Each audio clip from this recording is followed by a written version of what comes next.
What is Hee Haw called in Arkansas? A documentary.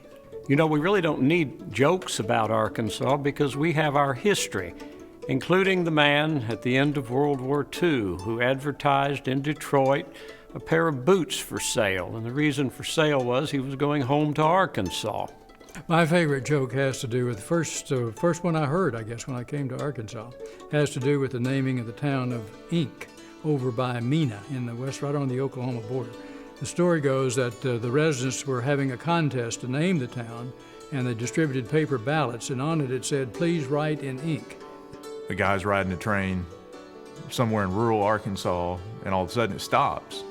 And he goes to the conductor and he says, "How come we've stopped?" And the conductor says, "Well, we're waiting for these cows to get off the track." It starts back up, goes down the tracks a little ways, stops again. He goes to the conductor and he says, "How come we stopped again?" He says, "We caught up with those cows." And we also have to go back in even farther. That astounding fact that Noah looked out of the ark and saw.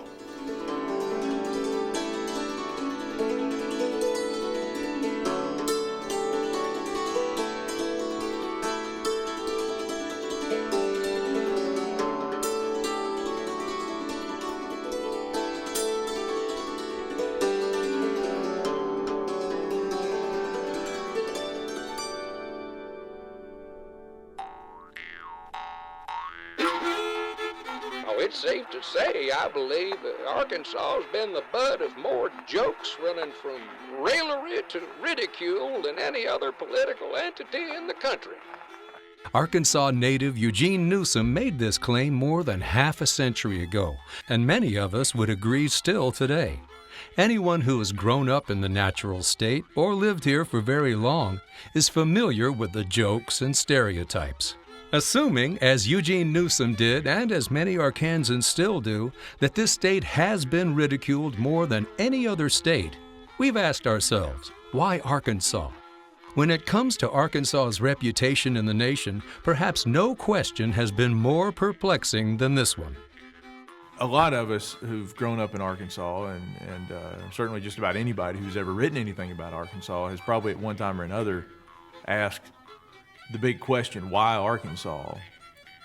Why has Arkansas been singled out for criticism and for Americans to make fun of as backward and different? Whether or not that's actually the case, whether or not we get made fun of more than, say, Mississippi or Alabama, I don't know. Nobody will ever know for sure.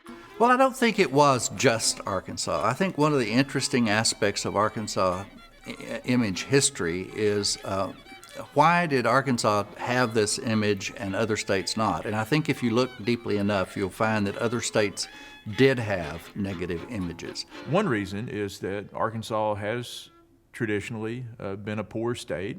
It's been more rural than most other American states. Education has never been a great priority. So there are some real issues that you can point to that correlate with the idea of Arkansas as being a backward kind of hillbilly state. We were a fairly uniform state. We did not have any large metropolitan areas to give our state diversity. We did not have the romantic image of cowboys that Texas had to give it some variety in its image. We were also sort of landlocked. We were caught between the Mississippi River and the lowlands, which flooded regularly, and then on our western side was Indian Territory. On Arkansas's western border, you hit virtually a stone wall because this is where the United States government had decided to deposit virtually every Indian tribe that they could uproot and dump them there. And that wall served as a barrier, at least into the 1920s. I think what happens more than anything else is not so much as an impediment in migration, is that its Indian Territory was probably even more unknown than Arkansas, because beginning in 1834, Congress passed the law that prohibited any Anglos from being in Indian Territory unless you had official business for being there. Imagine what it would have been like had Fort Smith been the jumping off center for the West, like St. Louis became. Fort Smith had the potential to develop into a major metropolitan area, but that was not to be the case. The Southwest Trail through Arkansas took people through the state in large numbers, but they usually ended up going into Texas and then either settling in Texas or going further west through Texas. It just so happens that in the 1830s, when this whole new genre of literature arises, the Southwestern humor, it's right at the time when Arkansas is starting to fill up with people to a certain extent. Arkansas becomes a state in 1836. And I think a lot of it has to do with that timing. Southwestern humor, people mine humor from Arkansas right at a time when it was really ripe for that. It was a kind of frontier stage in Arkansas history when there was a lot to be made fun of. Once you establish a reputation, it's hard to undo that reputation. It's hard to establish an alternative to that. A lot of the stuff we're made fun of, to a certain degree, you know, there's a little bit of truth in that. It hurts to admit that sometimes. But if you look at statistics now, education, economics, all that kind of stuff, we're generally not very high on the list, and not any higher than we were 50 years ago or 100 years ago. The name Arkansawyer was not a 20th century creation. Reports of early explorers written in the early to mid-19th century for more educated readers back east and in Europe laid the foundation for the dual image of Arkansas. Arkansas was mostly unexplored territory in that age for anybody in the United States. And it did depend a lot on what you happened to read, what you came across. Most of the travel writers, Gerstaeker, Fanshawe fall in that category, tended to be a little more negative, whereas the people who wrote stories about Arkansas, the Southwestern humorists, like Thomas Bangsthorpe and like C.F.M. Noland, who actually lived in Arkansas, lived in Batesville most of the period that he was writing stories, tended to be positive. Part of the reason that you find a positive portrayal of Arkansas is that romantic fascination that artistically inclined people tend to have about the wilderness and sort of the wild side of life. They had a certain appreciation that, for instance, a scientist like Fanshawe didn't have. A scientifically minded guy like Henry Rowe Schoolcraft, who was the first of the travel writers to write about life in Arkansas, certainly didn't have. Those were two guys who took a very dim view of the people that they came across because they didn't fit into middle-class, proper society and sort of lived on the fringes of civilization.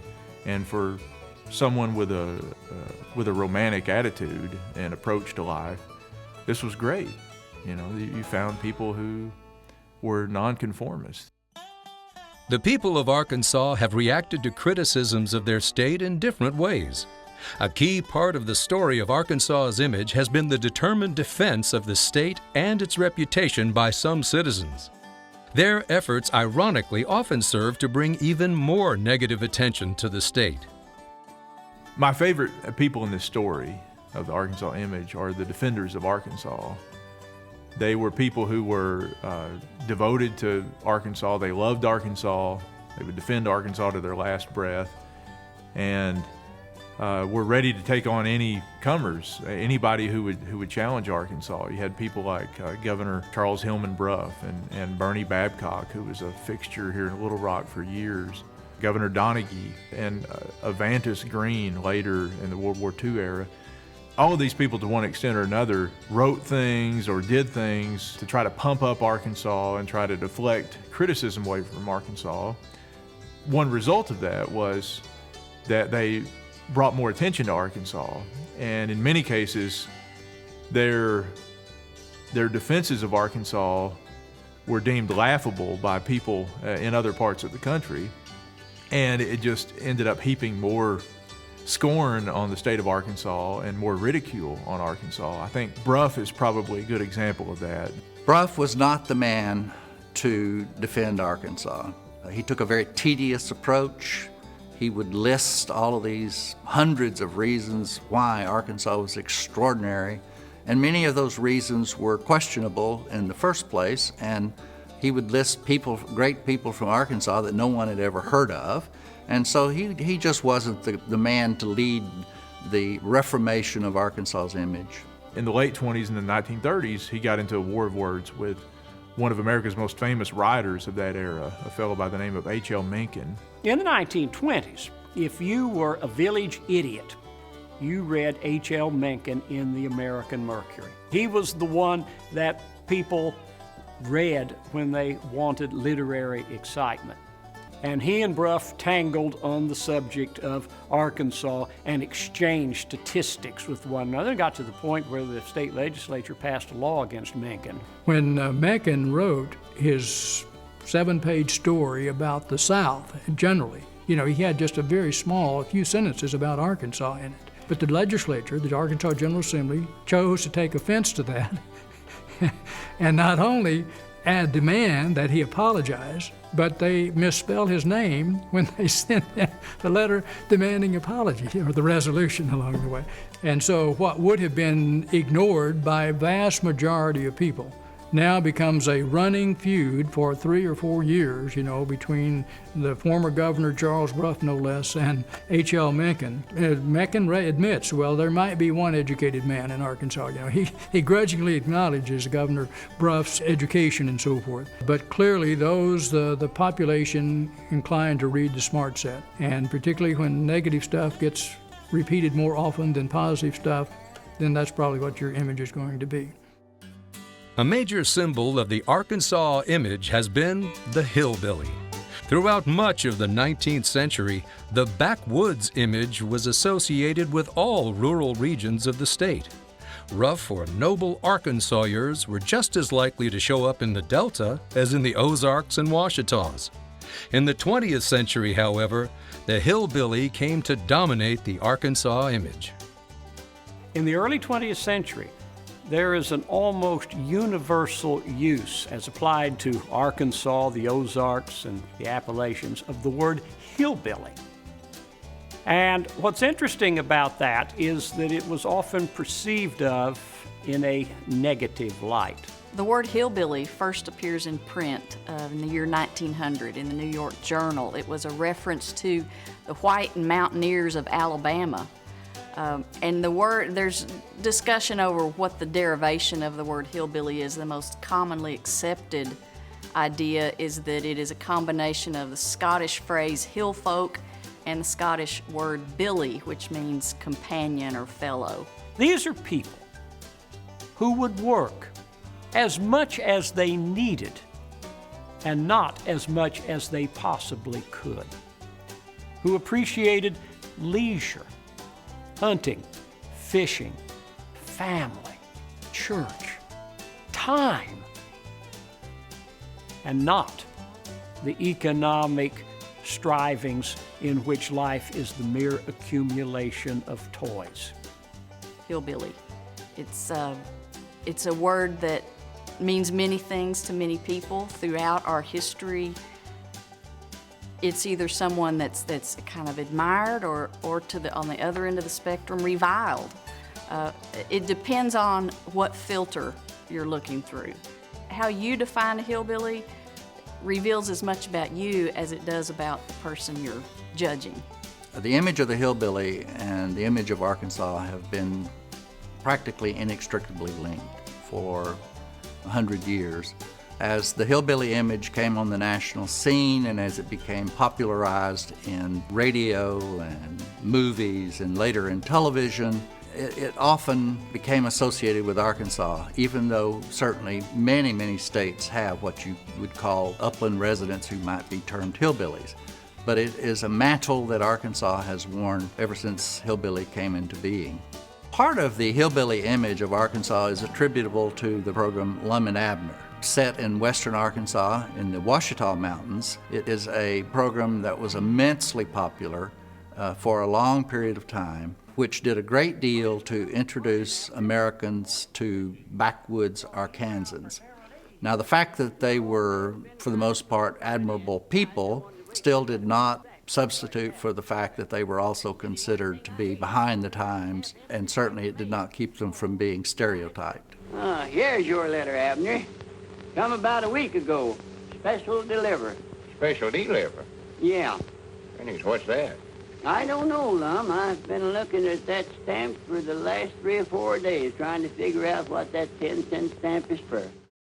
Arkansawers became favorite subjects for the Southwestern humorists, who found in the state both positive and negative traits. In the famous short story, The Big Bear of Arkansas, author Thomas Bangs Thorpe expressed a romantic appreciation for Arkansas bear hunter Jim Doggett.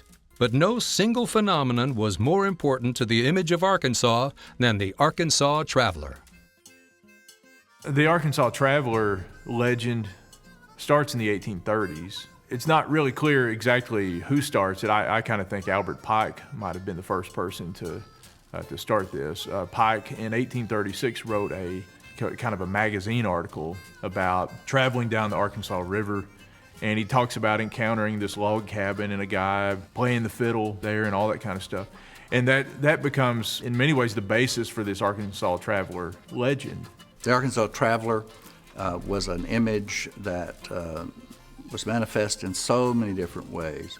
It started out as a sort of a folk tale that got set to music, and then there was a painting done of it which was lithographed and sold nationally. At the time, in the years leading up to and for years after the Civil War, the Arkansas Traveler was a very popular stage show. It was also the name of a newspaper started by Opie Reed, who was a humorist. It started out as a story in which a poor squatter sort of takes advantage of a sophisticated traveler. Colonel Sanford Faulkner, planter out of Checote County, lawyer, told this story about getting lost, and he comes on this cabin inhabited by a squatter. The traveler is asking questions of the squatter, and the squatter refuses to cooperate. He gives him nonsensical replies. And all the while, the squatter has got his fiddle out, and he's trying to play a tune. Oh, he is playing it. And then he gets stuck and can't do a thing with it. And so Faulkner says, "Why don't you finish that tune?" And the man says, "I don't think there's a man alive knows how to do that." And Sandy says, "Give me that fiddle." When the traveler is able to complete the tune, that reconciles the conflict. By the 1840s, that starts to be a popular story that's told in taverns and theaters around the country, especially around the South. It becomes perhaps the most enduring symbol of Arkansas's backwardness. When people in Arkansas have co-opted and used the Arkansas Traveler image for their own purposes, you get a very different view of it. You get a squatter at the cabin who's actually smarter and more resourceful than the city slicker who comes to visit.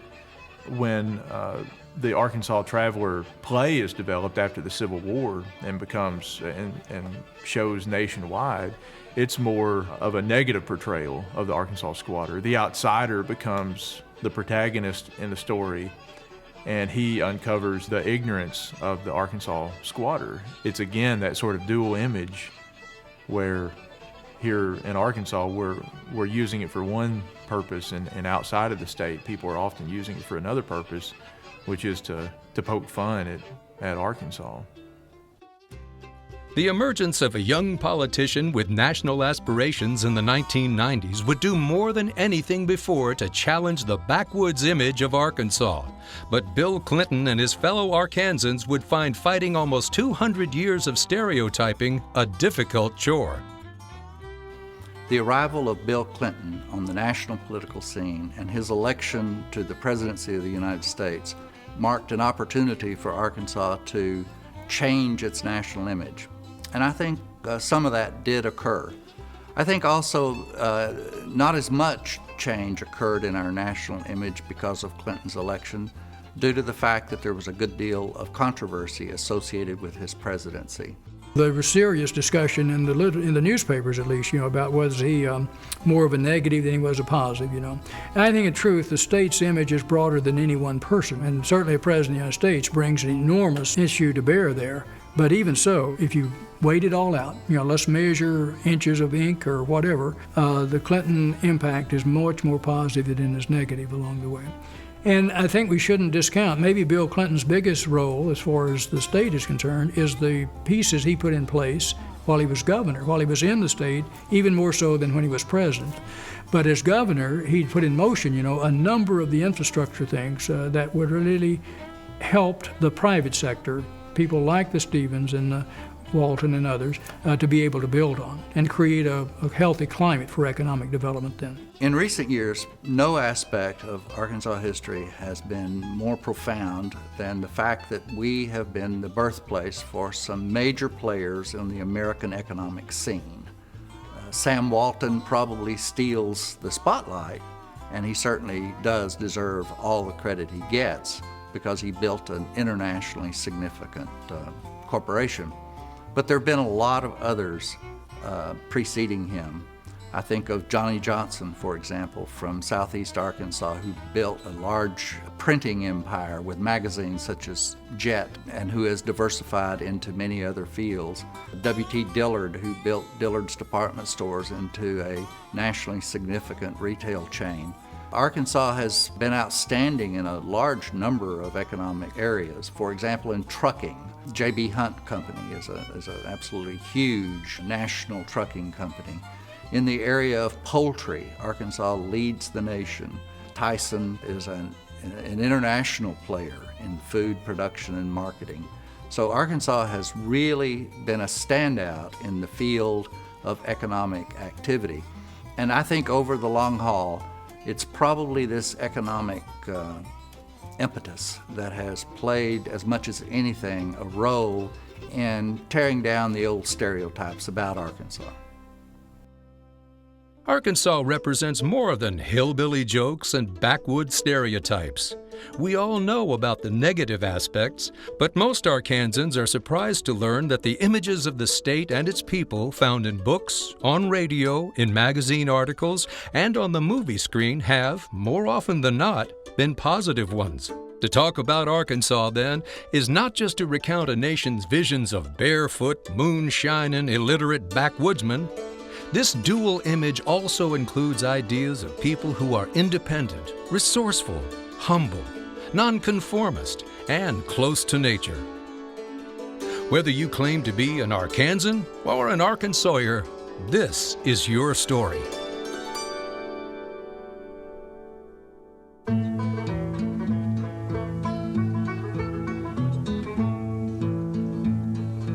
Well, there once was a fiddler, he lived in Arkansas. Rode his own tobacco and he always had a chaw. He saddled up his pony and he tightened up the girth, and he said, we're gonna travel every country on the earth. Well, the Arkansas traveler, he had a winning way. Everywhere he traveled, they would try to make him stay. Then he'd saw up on his fiddle and he'd take another chaw and say, I wish by golly I was back in Arkansas. I wish by golly I was back in Arkansas.